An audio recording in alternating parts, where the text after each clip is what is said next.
এবার সন্তানকে স্কুলে পাঠিয়েছেন, আপনার সন্তান হয়তো হাট্টিমা টিম পড়ে, কিন্তু আল্লাহ সেই শিক্ষা দিতে বলে নাই। আল্লাহ বলছে প্রথমে তাওহীদে। কোরআন কারীম পারা নম্বর 30 পৃষ্ঠা নম্বর 16 সূরা আলাক। ইকরা বিসমি রাব্বিকাল্লাযী খালাক খালাকাল ইনসানা মিন আলাক। পড়ো তোমার রবের নামে, তোমার আল্লাহর নামে যে তোমার সৃষ্টি করেছে। তাওহীদ না? যতবার আল্লাহর কথা আসবে ততবার কি আসবে? তাওহীদের কথা আসবে। তার মানে বাচ্চাকে শিক্ষাও দিতে হলো তাওহীদ।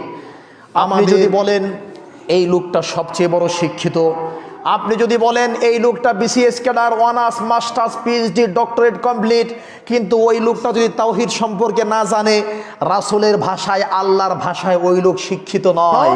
কোরআনুল কারীম পারা নম্বর 26 পৃষ্ঠা নম্বর 8 লাইন নম্বর 1 সূরা মুহাম্মদ আয়াত নম্বর 19 আল্লাহ বলছেন, ফা'লাম আন্নাহু লা ইলাহা ইল্লাল্লাহ। ফা'লাম, নবী মুহাম্মদ সাল্লাল্লাহু আলাইহি সাল্লাম আপনি ঘোষণা দেন, আপনি বিদ্যা অর্জন করেন, প্রথম জ্ঞান আপনাকে অর্জন করতে হবে কিসের? লা ইলাহা ইল্লাল্লাহ। সুবহানাল্লাহ। এটা কি তাওহীদ না?